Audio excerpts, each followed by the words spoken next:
পৃথিবীর একদম মাঝখানে অবস্থিত রহস্যময় একটি লেক, যেটার নাম ছিল ক্যাডো লেক। তবে এই লেকটি কোনো সাধারণ লেক ছিল না, বরং এটা ছিল এমন একটি লেক যে লেকের মধ্যে একবার প্রবেশ করলে কখনোই কোনো মানুষ এখান থেকে বের হতে পারে না। আর এখান থেকে বের হতে গেলেই শেষ পর্যন্ত সেই মানুষের মৃত্যু নিশ্চিত। এমনই এক ভয়ানক লেকের মধ্যে ফেসে যায় প্যারিস নামক একজন ব্যক্তি। আর এখানে প্রবেশ করার পর সে শত চেষ্টা করেও এখান থেকে বের হতে পারছিল না। তবে শেষ পর্যন্ত তার সঙ্গে কি হয়েছিল? সে কি ভয়ানক লেক থেকে বের হতে পেরেছিল, নাকি প্রত্যেকের মতো তারও সেখানে মৃত্যু হয়েছিল? সেটাই আমরা দেখব আজকের এই মুভিটির গল্পে। তাহলে চলুন ঘুরে আসা যাক অদ্ভুত এক রহস্যময় লেকের গল্প থেকে।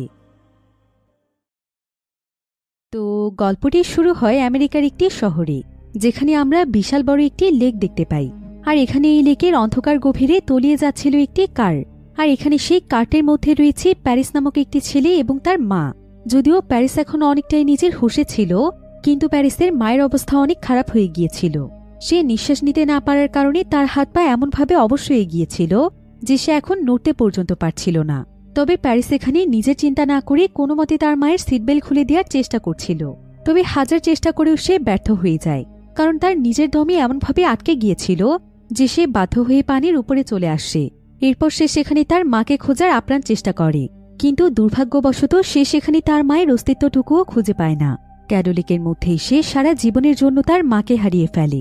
আর প্যারিসের সঙ্গে এই ঘটনাটি ঘটেছিল সেদিন, যেদিন প্যারিস তার মাকে নিয়ে ক্যাডো লেকের ব্রিজের উপর দিয়ে তাদের বাড়িতে ফিরছিল। আর সেদিন তাদের গাড়িটি ড্রাইভ করছিল প্যারিসের মা, যে কিনা অনেক ভালো একজন ড্রাইভার ছিল। কিন্তু যখনই তারা তাদের গাড়িটি নিয়ে ক্যাডো লেকের ব্রিজের উপরে পৌঁছয়, তখনই হঠাৎ করেই তার মায়ের কিছু একটা হয়ে যায়। তার হাত পা অনবরত কাঁপতে শুরু করে। আর মুহূর্তের মধ্যে সে গাড়ির নিয়ন্ত্রণ হারিয়ে ফেলার ফলে তাদের গাড়িটি সোজা ক্যাডো লেকের পানির গভীরে চলে যায়।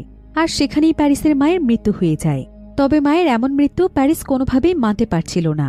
এই ঘটনা তার মনের ভেতরে গভীর এক ক্ষত তৈরি করেছিল, যেটা কিনা আজ পর্যন্ত সে ভুলে যেতে পারেনি। তো এই দুর্ঘটনার পর পুলিশ যখন ঘটনার তদন্ত করে আর ডক্টররা যখন পোস্টমর্টম করে, তখন ডক্টরের কাছ থেকে প্যারিস জানতে পারে যে গাড়ি চালানোর সময় তার মায়ের নাকি সিজার অ্যাটাক হয়েছিল, যেটা মস্তিষ্কের এক ধরনের রোগ। আর এর ফলেই তার মা সেদিন তার শরীরের নিয়ন্ত্রণ হারিয়ে ফেলেছিল। কিন্তু প্যারিস তারপরে এই ঘটনাটি স্বাভাবিকভাবে নিতে পারছিল না, কারণ এর আগে কখনো তার মায়ের এমন ধরনের কোনো কিছুই হয়নি। তার মা সম্পূর্ণ সুস্থ একজন মানুষ ছিল। আর জীবনের এই একটি দুর্ঘটনা প্যারিসের পুরো জীবনকেই যেন একদম বদলে দিয়েছিল। মাকে ছাড়া প্যারিসের জীবনের যেন কোনো অর্থই ছিল না, তাই সে অনেক বেশি ভেঙে পড়েছিল। এরপর দেখতে দেখতে প্রায় 4টি বছর পার হয়ে যায়, কিন্তু প্যারিস এখন পর্যন্ত তার মায়ের মৃত্যুটিকে কোনোভাবেই মানতে পারছিল না। এমনকি সে সেই ঘটনার পর থেকে ক্যাডো লেকেই তার সময় কাটাত, অর্থাৎ সে প্রায় প্রতিদিনই ক্যাডো লেকে আসত। এমনকি সে তার কেরিয়ার পর্যন্ত ছেড়ে দিয়েছিল। আর সে ক্যাডো লেকের মধ্যে একটি কাজ খুঁজে নিয়েছিল। সে মূলত এখানে ট্রেজিংয়ের কাজ করত, অর্থাৎ সে ক্যাডো লেকের মধ্য থেকে বিভিন্ন পরিত্যক্ত জিনিসপত্র খুঁজে বের করত এবং সেগুলোকে বিক্রি করে যতটুকু টাকা হতো সেগুলো দিয়ে সে তার খরচ চালাত। আর যতক্ষণ সে ক্যাডো লেকের মধ্যে থাকত, ততক্ষণ পর্যন্ত তার মনে হতো সে তার মায়ের কাছেই রয়েছে। তবে প্যারিসের এমন অবস্থা দেখে প্যারিসের বাবা হেনরি অনেক বেশি দুশ্চিন্তায় ছিল। সে প্রায় সময় প্যারিসকে বোঝানোর চেষ্টা করত যে পৃথিবী থেকে একদিন মানুষকে যেভাবেই হোক চলে যেতেই হবে। তার মাও কোনো না কোনো মাধ্যমে চলে গিয়েছে, তাই এখন তার সেই ঘটনা থেকে বের হয়ে নিজের জীবন নিয়ে ভাবা উচিত। কিন্তু প্যারিস তার বাবার কথায় কখনো কান দিত না। সে তো সবসময় পারলেই লেকের মধ্যেই থেকে যেতে চাইত, কারণ এই লেকের সঙ্গে তার অদ্ভুত এক ধরনের কানেকশন তৈরি হয়ে গিয়েছিল। তাই এক পর্যায়ে প্যারিসের বাবা হেনরিও তার কাছে হার মেনে নেয়, আর সে তাকে তার মতো করেই ছেড়ে দেয়। তবে এখন প্যারিসের জীবনে সবচাইতে আপন এবং কাছের মানুষ ছিল সি, যে কিনা তার ভালোবাসার মানুষ। একমাত্র সি তাকে বুঝত, সি তার আবেগকে মূল্যায়ন করত। সি এর কাছে মনে হতো না যে প্যারিস ভুল কিছু করছে, কারণ ক্যাডো লেকের মধ্যে প্যারিস তার মাকে হারিয়েছে। তাই হয়তো সে সেখানে তার মায়ের ভালোবাসা খুঁজে পায়। এজন্য সি তাকে কখনোই এই কাজে বাধা দেয় না, এমনকি সি তাকে সবসময় খুশি রাখার চেষ্টা করে। অন্যদিকে আমরা ইলি নামক একটি মেয়েকে দেখতে পাই। সে ক্যাডো লেকের অনেক কাছেই বসবাস করত। আর প্যারিসের মতো তার জীবনটাও ছিল এই ক্যাডো লেককে ঘিরে। প্যারিসের মতো সেও এই ক্যাডো লেকের রহস্যের ভেতরে হারিয়ে গিয়েছিল। আর সেও সবসময় ক্যাডো লেকে এসে সময় কাটাত, কারণ তার মনেও ঠিক ততটাই কষ্ট যতটা প্যারিসের রয়েছে। আসলে ইলি যখন অনেক ছোট ছিল, তখন হঠাৎ করে একদিন তার বাবা তাকে এবং তার মা সেলেস্টিয়াকে রেখে চলে যায়। তবে পরবর্তীতে তার মা ড্যানিয়েল নামক একজন ব্যক্তিকে বিয়ে করে নিয়েছিল এবং তার একটি বোনও হয়েছিল, যার নাম হচ্ছে অ্যানা।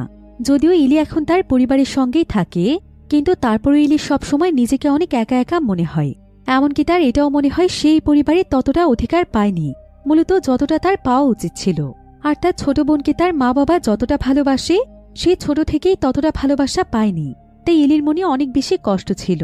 তার কাছে যেন সবকিছু থেকেও কিছুই নেই। তো একদিন ইলিদের বাড়িতে তাদের একটি ফ্যামিলি প্রোগ্রাম ছিল, যেখানে ইলিদের ফ্যামিলির সবাই এসেছিল। কিন্তু সেখানেও ইলির দিকে কারো যেন নজরে ছিল না। তবে এমন সময় সেখানে ইলির বোন অ্যানা চলে আসে। আর সে তার হাতে করে বেশ কিছু মরে যাওয়া প্রজাপতি নিয়ে এসেছিল, যেটা দেখে অ্যানার আঙ্কেল প্রচণ্ড অবাক হয়ে যায়। আর সে বলে যে এই প্রজাপতি সে কোথায় পেয়েছে, এটা তো খুবই রেয়ার প্রজাতির। এই প্রজাপতি তো পৃথিবী থেকে প্রায় বিলুপ্ত হওয়ার পথে। এতে অ্যানার বাবা প্রচণ্ড খুশি হয়। আর সে তার মেয়েকে অনেক অ্যাপ্রিসিয়েট করে তার কাছে জিজ্ঞাসা করে যে সে এই প্রজাপতি কোথায় পেয়েছে। অ্যানা তখন বলে যে সে বোটে করে ক্যাডোলেকের মাধ্যমে কোট আইল্যান্ডে গিয়েছিল। আর সেখানে তো এই প্রজাপতি হাজার হাজার রয়েছে। সেখান থেকে ফিরে আসার সময় সেই কয়েকটি প্রজাপতি নিয়ে এসেছে। আর এইটুকু ব্যাপারেই অ্যানাকে সবাই অনেক বেশি অ্যাপ্রিসিয়েট করছিল, তাকে অনেক সাহসী এবং বুদ্ধিমতী বলছিল। কিন্তু ইলি তার পুরো জীবনে এতটুকু অ্যাপ্রিসিয়েটও কারো কাছ থেকে পায়নি। তাই ভেতরে ভেতরে তার অনেক খারাপ লাগছিল। এবার বাড়ি থেকে সবাই চলে যাওয়ার পর ইলির মা সেলেস্টিয়া যখন সবকিছু গোছাচ্ছিল, ঠিক তখনই ইলি তার কাছে আসে। আর সে আজকে তার কাছে সরাসরি জানতে চায় যে তার বাবা আসলে কে ছিল। আর তার কাছে মনে হয় না যে তার বাবা তাদেরকে ছেড়ে চলে গিয়েছিল। হয়তো তার বাবা মারা গিয়েছে। যদি তার বাবা মারা গিয়ে থাকে, তাহলে তার মা যেন তাকে তার ডেথ সার্টিফিকেট দেয়, কারণ তার কলেজে অ্যাডমিশনের জন্য ফর্ম ভরতে হবে। আর সে কোনোভাবেই চায় না সেখানে সে বাবার জায়গায় ড্যানিয়েলের নাম দিতে, কারণ ড্যানিয়েল কখনো তার সঙ্গে বাবার মতো আচরণ করেইনি। ইলির মা সেলেস্টিয়া তখন তাকে বলে, তোমাকে আমি কতবার বলেছি তোমার বাবা মারা যায়নি, বরং তুমি যখন ছোট ছিলে তখন তোমার বাবা আমাদেরকে ছেড়ে অন্য একজন মহিলার সঙ্গে চলে গিয়েছিল। তারপরও তুমি এখন পর্যন্ত সেই বাবার কথা কিভাবে বলতে পারো? এরপর সেলেস্টেশিয়া তাকে তার ছোটবেলার একটি কথা মনে করিয়ে দেয়। যখন সে তাকে নিয়ে একটি পার্কে গিয়েছিল, তখন তার বাবা যেই মহিলার কাছে গিয়েছে সেই মহিলার সঙ্গে তাদের দেখা হয়েছিল। আর ইলির সামনে সেদিন সেই মহিলার সঙ্গে তার মায়ের প্রচণ্ড ঝগড়া হয়েছিল। সেলেস্টেশিয়া জানতে চায় যে তার কি এসব কিছুই মনে নেই। কিন্তু ইলি আসলে ছোটবেলা থেকেই তার মায়ের এই সমস্ত কথা বিশ্বাসই করত না।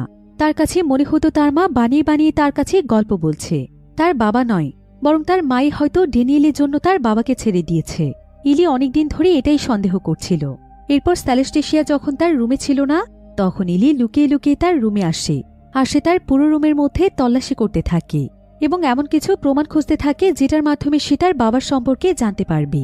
আর তার বাবা মরে গেলেও সে অন্তত তার বাবার ডেথ সার্টিফিকেটটি পাবে। তবে ঠিক এমন সময় ইলির কাছে তার ছোট বোন অ্যানা চলে আসে। আর ইলি যে জিনিসপত্রের মধ্যে তার বাবার বিভিন্ন জিনিস খুঁজছিল, সেখান থেকে অ্যানা ছোট্ট একটি লকেট নিয়ে নেয়। আর সে ইলির কাছে জানতে চায় যে সে কি এটা তার কাছে রাখতে পারবে। ইলি বলে হ্যাঁ। ইলি আসলে তার পরিবারকে ঘৃণা করলেও তার ছোট বোনকে সে ভীষণ ভালোবাসে। তবে ঠিক এমন সময় সেখানে সেলেস্টেশিয়া এবং ড্যানিয়েল চলে আসে। আর সেলেস্টেশিয়া যখন দেখতে পায় যে ইলি এখানে তার জিনিসপত্র খাটাখাটি করছে, তখন সে প্রচণ্ড রেগে যায়। আর সে তাকে অনেক উল্টোপাল্টা কথা বলে। এমনকি সে তাকে বলে যে ইলির মতো মেয়েকে জন্ম দিয়ে সে অনেক বড় ভুল করে ফেলেছে, কারণ এত অবাধ্য সন্তান সে কোথাও দেখেনি। তবে এই কথাতে ইলি তার মনে প্রচণ্ড কষ্ট পায়।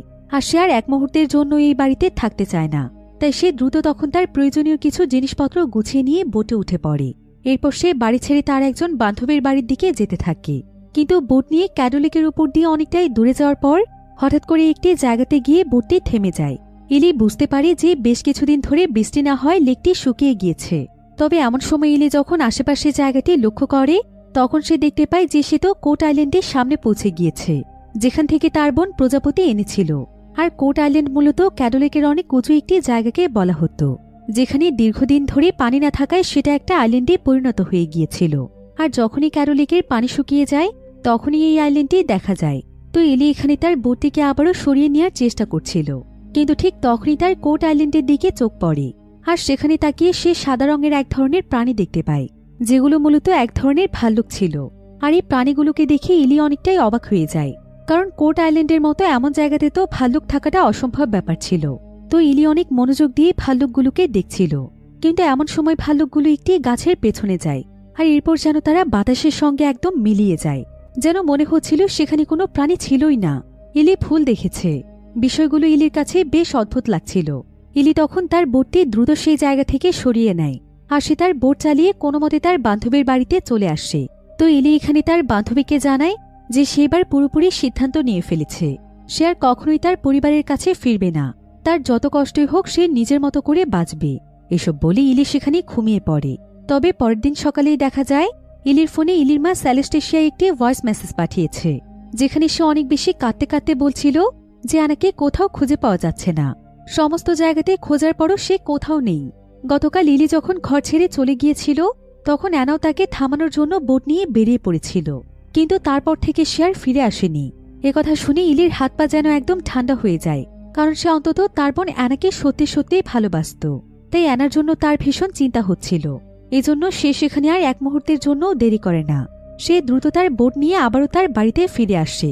এরপর সে তার বোটটিকে বেঁধে যখনই ঘরের ভেতর প্রবেশ করে তখনই সে দেখতে পায় তার মা সেলেস্টেশিয়া এবং ড্যানিয়েল অনেক দুশ্চিন্তায় রয়েছে। তারা অ্যানাকে খুঁজতে খুঁজতে যেন পাগলের মতো হয়ে গিয়েছে। আর অ্যানা এতটাই ছোট ছিল যে তাকে নিয়ে দুশ্চিন্তা হওয়ারই কথা। তো সেলেস্টেশিয়া এখানে দ্রুত পুলিশের কাছে ফোন করে সবকিছু জানায় এবং তার মেয়েকে খুঁজে বের করতে বলে। এদিকে ড্যানিয়েল ইলিকে দেখতে পেয়ে ইলির কাছ থেকে তার বোটের চাবিটি চায়, কারণ সে বোট নিয়ে এখন অ্যানাকে খুঁজতে যেতে চাইছিল। এরপর ইলি তাকে চাবি দিলে ড্যানিয়েল যখন বোট নিয়ে তার মেয়েকে খুঁজতেই যাবে ঠিক তখনই ঘটে এক অদ্ভুত ঘটনা। ড্যানিয়েল দেখতে পায় সেখানে সেই বোটটি ছিল না। তবে ইলি তো মাত্রই এখানে বোটটি রেখে ঘরে গিয়েছিল, তাই সেও বুঝতে পারছিল না যে বোটটি আসলে কোথায় গিয়েছে। ইলি এতে আরও অনেক বেশি ভয় পেয়ে যায়, আর সে কাঁদতে কাঁদতে তার মা বাবাকে বলে যে তাদের হাতে খুব বেশি সময় নেই। গতকাল থেকেই ক্যাথলিকের মধ্যে সে অদ্ভুত কিছু ঘটনা লক্ষ্য করেছে, তাই তাদের উচিত পুলিশের সঙ্গে যোগ দিয়ে অ্যানাকে দ্রুত খুঁজে বের করা। এরপর ইলি তার মা বাবাকে নিয়ে সোজা পুলিশ স্টেশনে চলে যায়, আর তারা পুলিশদের বোটে করেই অ্যানাকে খুঁজতে বেরিয়ে পড়ে। অন্যদিকে আমরা প্যারিসকে দেখতে পাই। প্যারিসও প্রতিদিনের মতোই ক্যারোলিকে তার কাজ করছিল। তো সে আজকে জিনিসপত্র খোঁজার জন্য কোট আইল্যান্ডে আসে, আর সে সেখানে অনেক পুরনো একটি অয়েল পাম্প দেখতে পায়। তাই সে তখন সঙ্গে সঙ্গে সেটাকে আনার জন্য চলে যায়। কিন্তু যখনই সে সেই অয়েল পাম্পের কাছাকাছি পৌঁছয় এবং তার পা কিছু দূর এগিয়ে দেয় ঠিক তখনই সে সেখানে অদ্ভুত কিছু জিনিস দেখতে পায়। মূলত সে যখনই এখানে পা ফেলছিল ঠিক তখনই সেখানে অদ্ভুত এক ধরনের আলো দেখা যাচ্ছিল। মনে হচ্ছিল সেখানে সুপার ন্যাচারাল কোনো পাওয়ার রয়েছে। তবে প্যারিস প্রথমে সেটাকে তার মনের ভুল ভাবছিল, কিন্তু সে যখনই আরেকটু সামনে এগিয়ে যায় ঠিক তখনই সে দেখতে পায় তার কান পুরোপুরি বন্ধ হয়ে গিয়েছে। সে আশেপাশের কোনো শব্দই শুনতে পাচ্ছে না। এতে সে প্রচণ্ড ভয় পেয়ে যায়, আর সে দ্রুত সেই জায়গা থেকে ফিরে যেতে শুরু করে। তবে এখানে দেখা যায় প্যারিসের শরীর অনেকটাই খারাপ হয়ে যাচ্ছিল। তার হাত পা একদম কাঁপছিল, ঠিক তেমনভাবে যেমনটা তার মায়ের সঙ্গে হয়েছিল, এবং তার মায়ের অ্যাক্সিডেন্ট হয়ে তার মা মারা গিয়েছিল। তো প্যারিস যখন সেই জায়গাটিকে কোনো মতে পার হয়ে চলে আসে ঠিক তখনই সে তার বোট থেকে তার সহকর্মী ডেভিডের আওয়াজ শুনতে পায়। ডেভিড এখানে তাকে জানায় যে তাদের বোটের পাখার মধ্যে ময়লা আটকে গিয়েছে, তাই বোটটি চালু করতে সমস্যা হচ্ছে। তাই প্যারিস দ্রুত তখন তার বোটের কাছে এসে বোটের ময়লাগুলোকে পরিষ্কার করতে শুরু করে। কিন্তু ঠিক তখনই তার হাতে একটি লকেট চলে আসে, আর এই লকেটটি মূলত আর কারো নয় বরং অ্যানারই ছিল, যেটা গতকাল সে তার মা সেলেস্টেশিয়ার পুরনো জিনিস থেকে নিয়েছিল। তবে এই লকেটটি দেখে প্যারিস অনেক বড় একটি ধাক্কা খায়, কারণ হুবহু এই একই লকেট তার মায়েরও ছিল। তাই প্যারিসের কাছে মনে হচ্ছিল যে এটা হয়তো তার মায়েরই লকেট।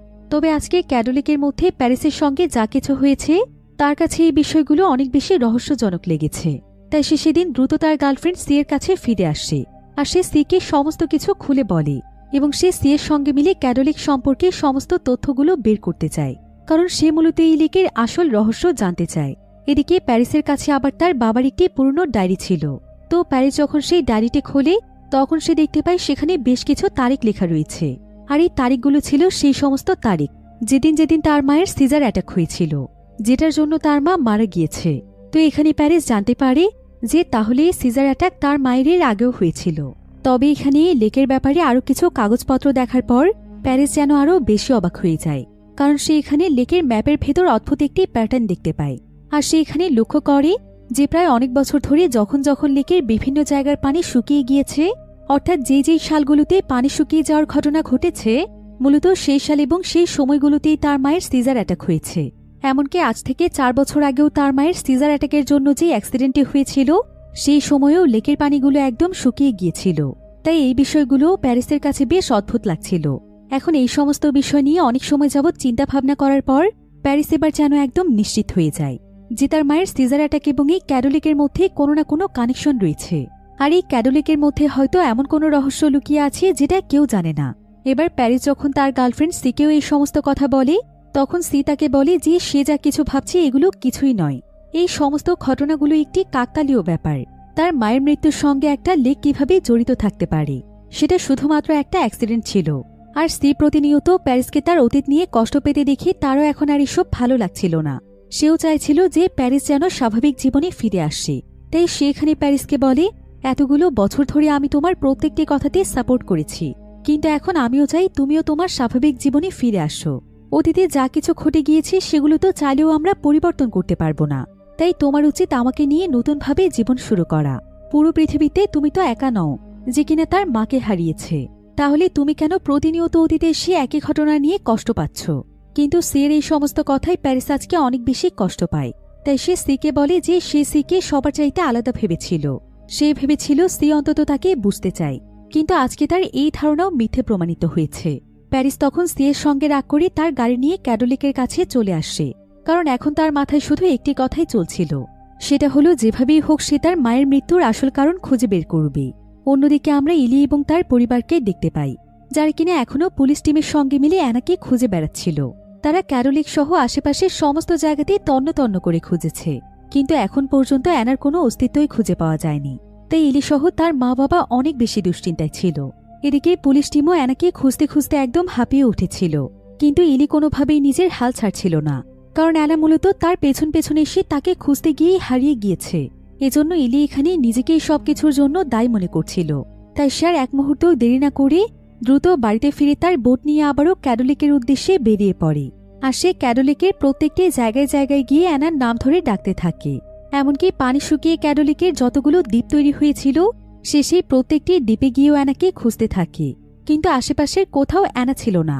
তাই ইলি বুঝতেই পারছিল না যে অ্যানা আসলে কোথায় গিয়েছে। এভাবে ইলি পুরো ক্যাডোলিকের মধ্যে সারাদিন ধরে অ্যানাকে খুঁজতে থাকে, আর তার নিজের অজান্তেই কখন যে রাত নেমে আসে সে সেটা বুঝতেই পারে না। এরপর দেখা যায় ইলি এখন তার বোট নিয়ে কোট আইল্যান্ডের কাছে পৌঁছে গিয়েছে, আর তার বোটটি আবারও একটি শুকনো জায়গাতে আটকা পড়েছে। তো ইলি এখানে অনেক কষ্টে তার বোটটিকে ছাড়ানোর চেষ্টা করছিল, কিন্তু ঠিক এমন সময় সে দূর থেকে পুলিশ টিমের লাইট দেখতে পায় এবং তার উপরে একটি হেলিকপ্টারও দেখতে পায়, যারা কিনা এখনও অ্যানাকে খুঁজছিল। তবে পুলিশ টিমকে দেখে ইলি কিছুটা ভয় পেয়ে গিয়ে সেখান থেকে দূরে সরে যাওয়ার চেষ্টা করছিল, কারণ পুলিশ যদি তাকে কোনো মতে দেখে ফেলে তাহলে তারা তাকে এখান থেকে পাঠিয়ে দেবে। এতে করে সে তার বোন অ্যানাকে খুঁজতে পারবে না।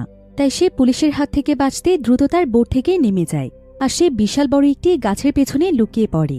এরপর দেখা যায় হেলিকপ্টারের সার্চলাইট তার দিকেই আসছিল।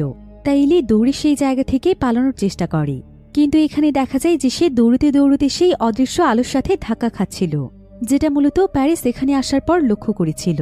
যদিও ইলু এখানে এই আলোটিকে বারবার দেখতে পাচ্ছিল, কিন্তু তারপরও সে কোনো কিছুর পরোয়া না করে সেখানে দৌড়চ্ছিল। আর এভাবে করে সে প্রায় কয়েকটি ইনভিজিবল আলো পার হয়ে যায়। আর এখানে এক মুহূর্তের জন্য যেন তার পুরো শরীর এবং মস্তিষ্ক কাজ করা বন্ধ করে দিয়েছিল। তার কাছে মনে হচ্ছিল যে সময় যেন থেমে গিয়েছে।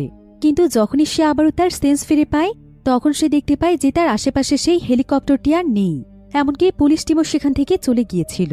কিন্তু ইলি যখনই আরেকটু সামনের দিকে এগিয়ে যায় তখন সে খুবই অবাক হয়ে যায়, কারণ কিছুক্ষণ আগে যেখানে গভীর রাত ছিল সেখানে এখন আস্তে আস্তে দিনের আলো চলে এসেছে। ইলিতে ভাবছিল যে দুশ্চিন্তায় হয়তো সময়ের ব্যাপারে তার কোনো খেয়াল নেই, তাই হয়তো কখন সকাল থেকে রাত হয়েছে এটা সে টের পায়নি। এবার ইলি তখন এই জায়গা থেকে অন্য জায়গাতে আনাকে খুঁজতে যাওয়ার সিদ্ধান্ত নেয়। তবে সে এখন বুঝতে পারছিল না যে সে কোন রাস্তা দিয়ে এখানে এসেছিল, আর তার ফোনটিও সে তার বোটের মধ্যেই রেখে এসেছিল।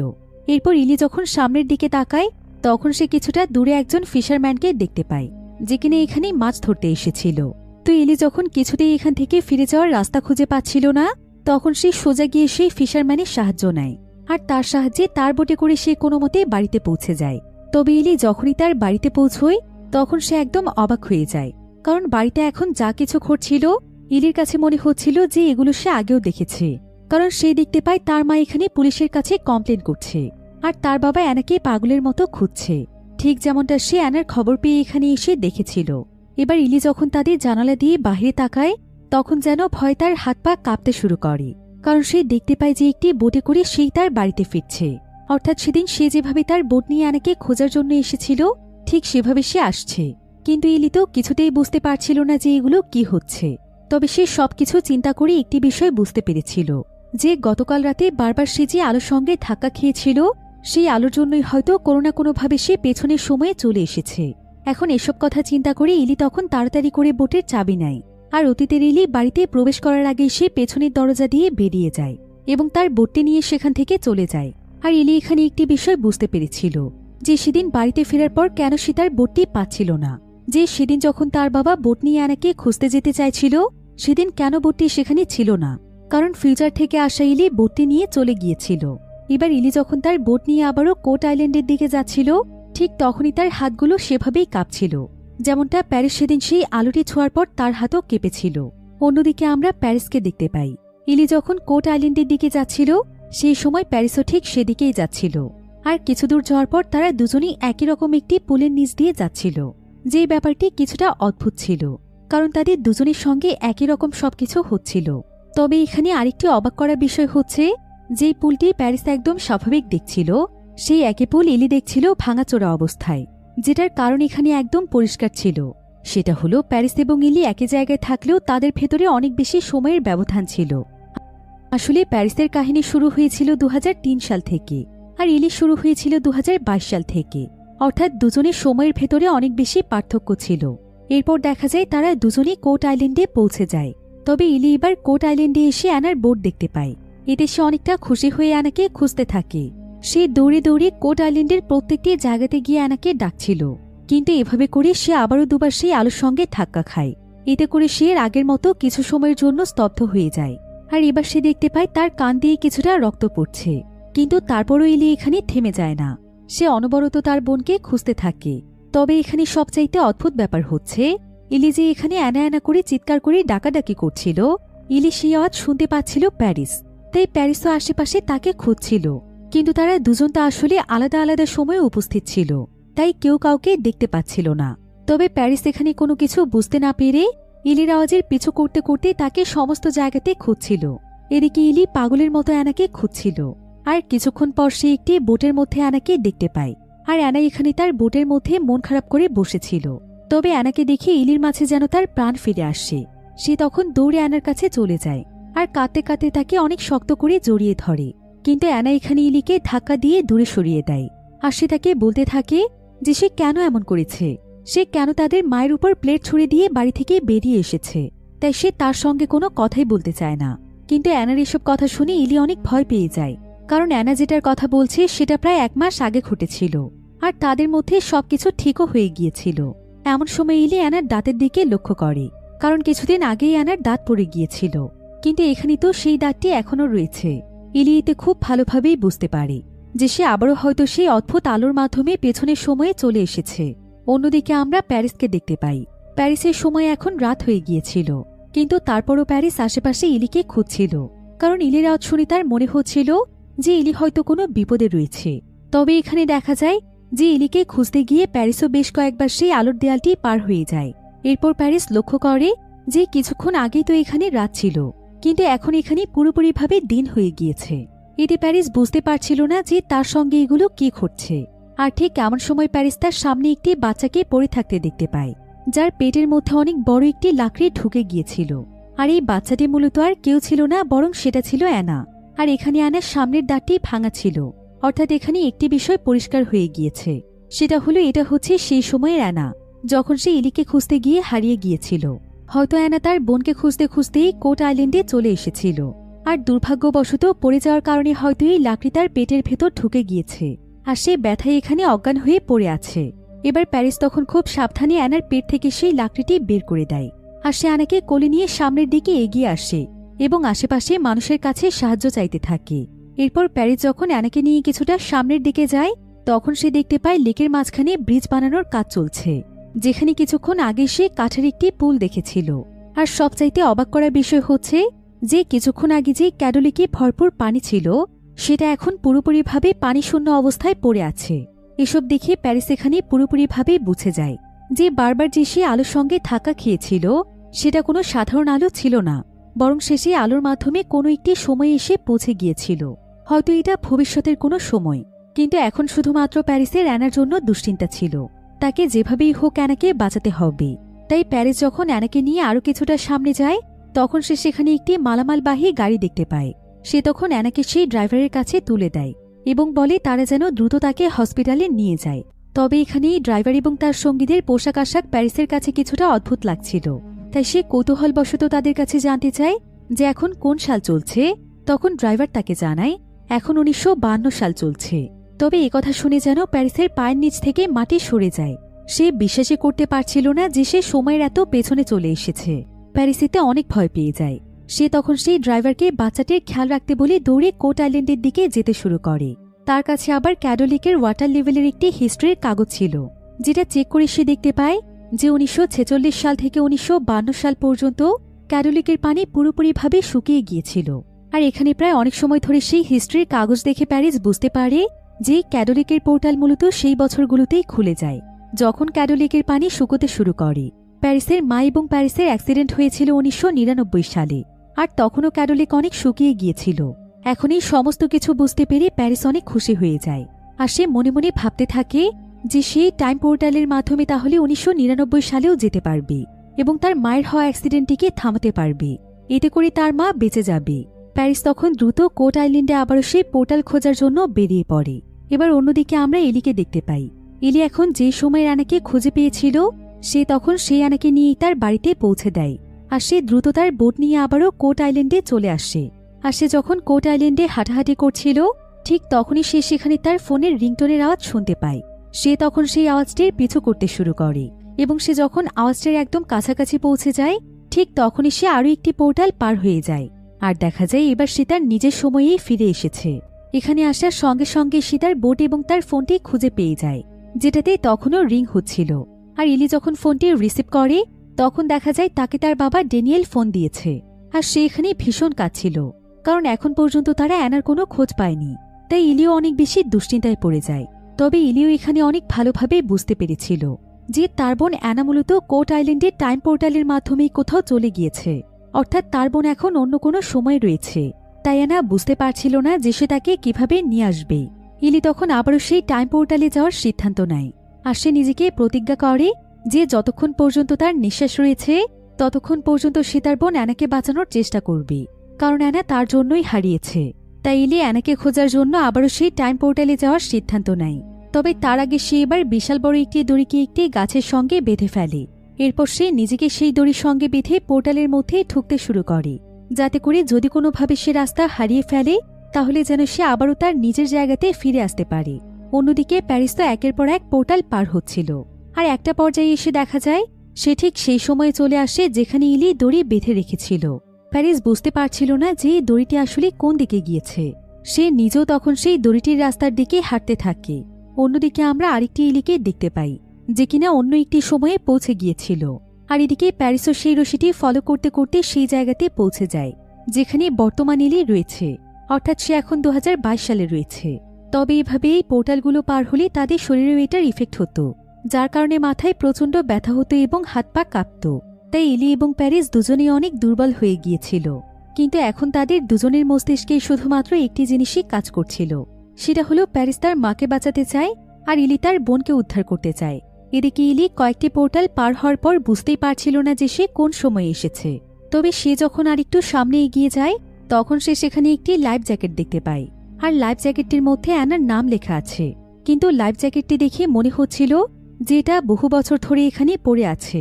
তবে ইলি এতে বুঝতে পারছিল না যে সে কোন সময়ে রয়েছে, কিন্তু সে এটা বুঝতে পারে যে কোনো না কোনো কারণে অ্যানা একবার হলেও এখানে এসেছিল। তাই সে এখানে অ্যানাকে খোঁজার চেষ্টা করছিল। এরপর ইলি লেকের একটি সাইডে একটি বোট দেখতে পায়। তাই সে তখন বোটটিকে সোজা করে সেই জায়গা থেকে সামনের দিকে এগিয়ে যায় আর সে আশেপাশে অ্যানাকে খুঁজতে থাকে। অন্যদিকে প্যারিসও লেকের কিনারায় এসে ইলির বোট পেয়ে যায় আর সেও তখন সেখান থেকে সেই বোট নিয়ে বেরিয়ে পড়ে, যদিও সে এখনও জানে না যে সে এখন 2022 সালে রয়েছে। তো প্যারিস যখনই একটু সামনের দিকে এগিয়ে আসে ঠিক তখনই সেখানে পুলিশ টিমের একটি বোট এসে প্যারিসকে থামতে বলে। আর এটা ছিল সেই পুলিশ টিম যারা এখনও অ্যানাকে খুঁজছিল।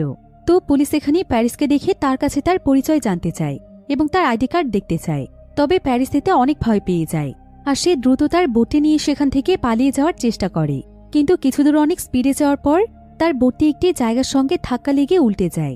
প্যারিস এতে সোজা লেকের মধ্যে পড়ে যায় এবং সে কিছুটা আহত হয়ে যায়। আর এতে করে দেখা যায় পুলিশরা তখন প্যারিসকে অ্যারেস্ট করে ফেলে। তবে প্রথমে তারা তাকে ট্রিটমেন্টের জন্য হসপিটালে নিয়ে যায়। অন্যদিকে আমরা ইলিকে দেখতে পাই। ইলি তার বোট নিয়ে লেকের একটি কিনারায় চলে আসে যেখানে মূলত জনবসতি ছিল। ইলি তখন সেই জায়গার একটি পোস্টার দেখে বুঝতে পারে যে সে এখন 2005 সালে রয়েছে, অর্থাৎ প্যারিসের সময় থেকে 2 বছর সামনে, কারণ প্যারিস ছিল 2003 সালের মানুষ। তবে ইলি যেহেতু এই সময়ে অ্যানার জ্যাকেট খুঁজে পেয়েছে, তাই সে নিশ্চিত ছিল অ্যানাও এই সালে কোনো না কোনোভাবে এসেছিল। এজন্য সে সেখানকার মানুষদেরকে অ্যানার ছবি দেখিয়ে তার ব্যাপারে জানতে চাইছিল। তবে কেউই এখানে অ্যানাকে চিনতে পারছিল না। এরপর ইলি অ্যানাকে খুঁজতে খুঁজতে একটি পার্কিং লটের কাছে চলে আসে। আর সে সেখানকার একটি গাড়ির দিকে তাকালে দেখতে পায় সেখানে একটি লকেট ঝুলছে। আর এই লকেটটি মূলত ছিল সেই লকেট যেটা অ্যানা তার মায়ের পুরনো জিনিসপত্র থেকে নিয়েছিল। ইলি তখন দ্রুত সেই গাড়ির কাছে চলে যায়।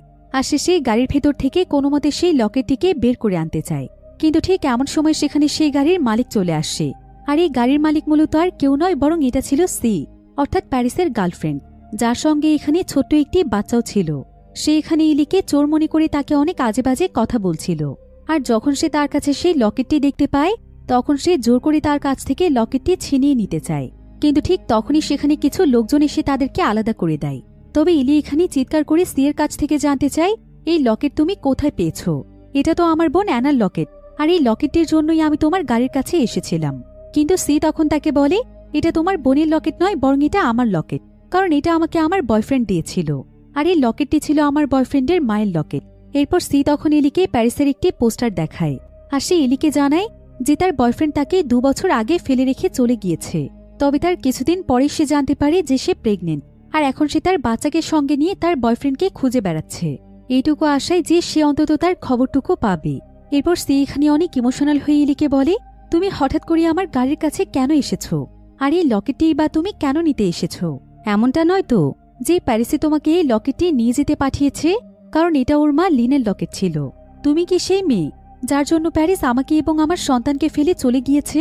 তবে সিয়ের এই সমস্ত কথা শুনে ইলির তার মায়ের বেশ কিছু কথা মনে পড়ে যায়, যেখানে তার মা সেলেস্টেশিয়া তাকে বলেছিল যে ইলি যখন ছোট ছিল তখন একটি পার্কিং লটে সেই মেয়ের সঙ্গে তার দেখা হয়েছিল, যে মেয়ের জন্য তার বাবা তাকে এবং তার মেয়েকে রেখে চলে গিয়েছিল, এবং ইলির সামনে সে সেই মেয়ের সঙ্গে ঝগড়াও করেছিল। ইলির মা সেলেস্টেশিয়া আসলে এই ঘটনার কথাই বলছিল। আসলে এই সি মূলত আর কেউ নয়, বরং সেই হচ্ছে ইলির মা। আর সিয়ের সঙ্গে যে ছোট্ট বাচ্চাটি রয়েছে সেটা হচ্ছে ইলি নিজেই, যে কিনা 2005 সালের ইলি ছিল। অর্থাৎ ইলির আসল বাবা আর কেউ নয়, বরং প্যারিস নিজেই। আর সেলেস্টেশিয়াকে প্যারিস আদর করে সি বলে ডাকত। ক্যাডোলিকের টাইম লুপের কারণে 2005 সালে সিয়ের সঙ্গে ইলির দেখা হয়েছিল।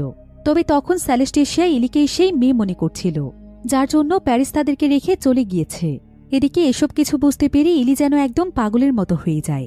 আর সে এখানে কোনো কিছু চিন্তা না করে সেই লকেটটি নিয়ে দৌড়ে পালিয়ে যায়। এখন ইলির সামনে এমন একটি রহস্য দাঁড়িয়েছিল যেটার গভীরতা ছিল অনেক বেশি। সেই ঘটনার কুল কিনারা কিছুই খুঁজে পাচ্ছিল না। এবার ইলি এই লকেটটি দেখে চিন্তা করছিল যে প্যারিসের মা লিন আসলে কে ছিল, তার সঙ্গে কি তার বোন অ্যানার কোনো গভীর সম্পর্ক রয়েছে? এই প্রশ্নের উত্তর খোঁজার জন্য ইলি পাশের একটি ইন্টারনেট ক্যাফেতে চলে যায়, যেখানে যে কেউ চাইলেই ইন্টারনেট ব্যবহার করতে পারে। তো ইলি এখানে এসেই প্যারিসের মা লিনের ব্যাপারে সার্চ করছিল এবং তার সম্পর্কে জানতে চাইছিল।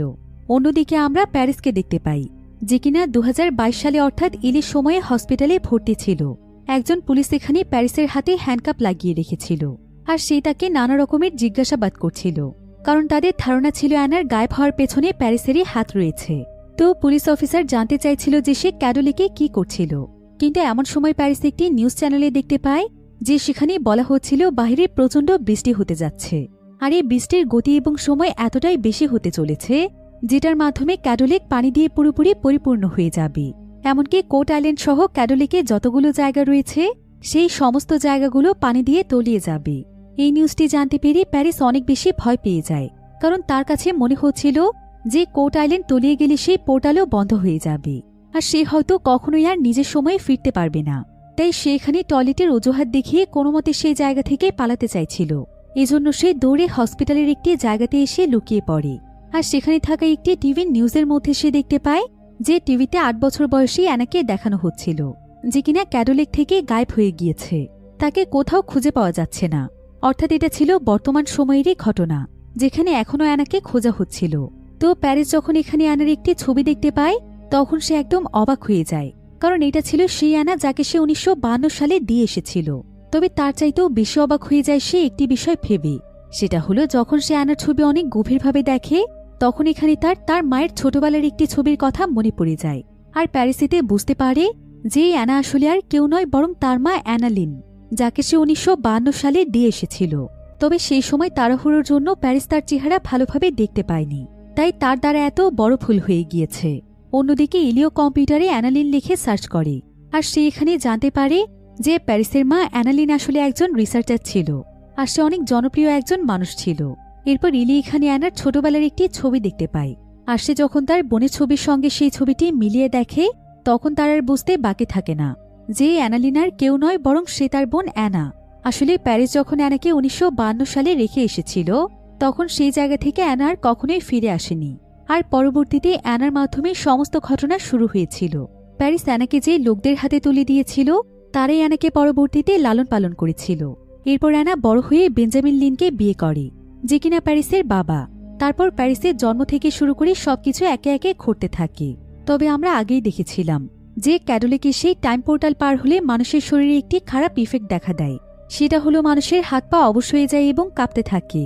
তো প্যারিস এবং তার মা অ্যানা যেদিন সেই ক্যাডোলিকের ব্রিজের উপর দিয়ে যাচ্ছিল ঠিক তখনই সেখানকার টাইম পোর্টাল অ্যাক্টিভেট হয়ে যায়, আর অ্যানা সেই টাইম পোর্টাল পার হওয়ার কারণেই তার হাত পা কাঁপতে শুরু করে, আর তাদের গাড়িটি সোজা ক্যাডোলিকের পানির মধ্যে পড়ে যায় এবং সেখানেই অ্যানা মারা যায়।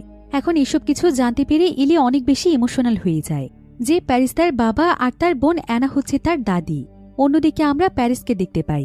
প্যারিস কোনো মতে হসপিটাল থেকে পালিয়ে বাইরে বেরিয়ে আসে, আর সে একটি গাড়ি থামিয়ে তাদেরকে থ্রেড দিয়ে গাড়ি থেকে নামতে বলে, কারণ সে সেই গাড়িতে করে দ্রুত ক্যাডোলিকে ফিরতে চাইছিল। কিন্তু এখানে দেখা যায় যে সেই গাড়ির মধ্যে স্যালেস্টেশিয়া এবং ড্যানিয়েল ছিল। তো প্যারিসে থ্রেড দেওয়ার ফলে তারা দুজনেই ভয় পেয়ে গাড়ি থেকে বেরিয়ে আসে। যদিও স্যালেস্টেশিয়া প্রথম দেখাতেই প্যারিসকে চিনতে পেরেছিল, কিন্তু প্যারিস এখানে তার সিকে চিনতে পারে না। এদিকে স্যালেস্টেশিয়া অবাক হয়ে সেখানে চুপচাপ দাঁড়িয়ে থাকে, আর প্যারিস তাদের গাড়িটি নিয়ে ক্যাডোলিকের উদ্দেশ্যে বেরিয়ে পড়ে। কিন্তু সঙ্গে সঙ্গেই পুলিশও তার পিছু করতে শুরু করে। আর প্যারিস যখনই ক্যাডোলিকের ব্রিজের উপর পৌঁছয় তখন দেখা যায় ব্রিজের দুপাশ থেকেই পুলিশ তাকে ঘিরে ফেলেছে। সে তখন দ্রুত গাড়ি থেকে বেরিয়ে লেকের কিনারায় যেতে শুরু করে। পুলিশেরা বুঝতে পারে যে প্যারিস এখান থেকে ঝাঁপ দিতে যাচ্ছে, কিন্তু তারা তাকে বারবার এমনটা করতে মানা করছিল। কিন্তু প্যারিস কোনো উপায় না পেয়ে সোজা ব্রিজের নিচে লাফ দেয়। সে লেকের পানিতে সাঁতার কাটতে কাটতে কোট আইল্যান্ডের দিকে যেতে থাকে। কিন্তু এমন সময় প্যারিস সেখানে একটি বাঁধ দেখতে পায়, আর সে বুঝতে পারে কেন পুলিশ তাকে বারবার এখানে ঝাঁপ দিতে মানা করছিল, কারণ কিছুক্ষণের মধ্যেই বাঁধ খুলে দেয়া হবে। এতক্ষণে প্যারিস অর্ধেক রাস্তা পর্যন্তও পৌঁছয়নি, তার মধ্যেই পুরোপুরিভাবে বাঁধ খুলে দেয়া হয়, যার জন্য সেখানে বিশাল বড় একটি ঢেউ চলে আসে। এতে প্যারিস সেই ঢেউর সঙ্গে পানির একদম গভীরে চলে যায়। এমনকি এই ঢেউয়ের কারণে অনেক শক্ত একটি পাথরের সঙ্গে তার মাথায় বাড়ি লাগে, যার ফলে দুর্ভাগ্যবশত সেখানেই প্যারিস মারা যায়। অন্যদিকে ইলি সমস্ত সত্য ঘটনা জানার পর তার নিজের সময় ফেরার জন্য সোজা কোট আইল্যান্ডে চলে আসে। সে কোট আইল্যান্ডে ছেড়ে আসা তার রশিটির মাধ্যমে ধীরে ধীরে নিজের সময়ের দিকে এগিয়ে যেতে থাকে। আর যখনই সে সেখানে পৌঁছয় তখনই বাঁধের ছেড়ে দেওয়া পানির জন্য কোট আইল্যান্ড ডুবে যেতে শুরু করেছিল। ইলি তখন দ্রুত পোর্টাল পার হয়ে তার সময়ে চলে আসে, কিন্তু ঠিক তখনই দেখা যায় কিছুক্ষণের মধ্যেই তার দড়িটি কেটে যায়, অর্থাৎ কোট আইল্যান্ডে পানি চলে আসে, সেখানকার পোর্টাল বন্ধ হয়ে যায়। ইলি তখন সেখানে আর এক মুহূর্তও দেরি না করে তার বাড়িতে ফিরে আসে, আর সে দেখতে পায় তার মা স্যালেস্টেশিয়া টিভিতে নিউজ দেখছে, আর সে যেন একদম শোকে পাথর হয়ে গিয়েছে। নিউজে প্যারিসের 2022 সালে ছবি দেখানো হচ্ছিল এবং বলা হচ্ছিল যে অ্যানার নিখোঁজ হয়ে যাওয়ার পেছনে এই ব্যক্তিই দায়ী, আর পুলিশের হাত থেকে পালাতে গিয়ে সে ক্যাডোলিকে পড়ে মারা গিয়েছে। কিন্তু এই নিউজটি দেখে ইলি তার মা স্যালেস্টেশিয়াকে বলে যে এই প্যারিস মূলত কোনো অপরাধী নয়, বরং এটাই তার বাবা, যে কিনা হয়তো নিজের সময়ে ফিরে যাওয়ার জন্য যুদ্ধ করছিল। এরপর ইলি এখানে অ্যানার 1952 সালের একটি ছবি দেখায়, আর তাকে এক এক করে প্রত্যেকটি ঘটনা খুলে বলে এবং তাকে জানায় যে টাইম পোর্টালের কারণে সমস্ত ঘটনা পাল্টে গিয়েছে। এমনকি ইলি এখানে তার মাকে এটাও জানায় যে তার বাবা প্যারিস মূলত তাদেরকে ছেড়ে চলে যায়নি, বরং সেও ক্যাডোলিকের সময়ের রহস্যের মধ্যে আটকা পড়ে গিয়েছিল, আর সে তাদের কাছে ফেরার জন্য অনেক চেষ্টা করছিল। তবে এখন তাদের সঙ্গে যা কিছু ঘটেছে সেই সব কিছুই তাদের নিয়তি, কারণ যদি তার বাবা সঠিক সময়ে তাদের কাছে ফিরে যেতে পারত তাহলে না তার মা স্যালেস্টেশিয়ার দ্বিতীয় বিয়ে করত এবং না অ্যানার জন্ম হতো। এতে করে অ্যানা ইলির পিছু পিছু কোট আইল্যান্ডে পৌঁছতও না, আর প্যারিস তাকে 1952 সালে রেখেও আসতে পারত না, কারণ প্যারিস তাকে 1952 সালে রেখে আসার পরেই সবকিছু শুরু হয়েছিল। অ্যানা বড় হয়ে বেঞ্জামিন লিনকে বিয়ে করেছিল এবং তারপর প্যারিসের জন্ম হয়েছিল। আর যদি প্যারিসের জন্ম না হতো তাহলে ইলিরও তো কোনো অস্তিত্বই থাকত না। তাই আজকে প্যারিসের মৃত্যুটা অনেক জরুরি ছিল, তা না হলে সবকিছুর অস্তিত্বই মুছে যেত। ইলি এখন তার বাবার সম্পর্কে সবকিছু জানতে পেরেছে, তাই এখন তার মায়ের প্রতি তার আর কোনো অভিযোগ ছিল না। সে তখন অনেক ইমোশনাল হয়ে প্রথমবারের মতো তার মাকে মন থেকে জড়িয়ে ধরে, আর সে তাকে সান্ত্বনা দিয়ে বলে যে এখন থেকে সবকিছু ঠিকঠাক চলবে, তারা আবারও নতুন করে তাদের জীবন শুরু করবে, কারণ তার বাবা প্যারিস তার জীবন দিয়ে তাদের জন্য এই সুযোগটি করে দিয়ে গিয়েছে। আর এমনই একটি থ্রিলিং এন্ডিংয়ের মাধ্যমে গল্পটি এখানেই শেষ হয়ে যায়।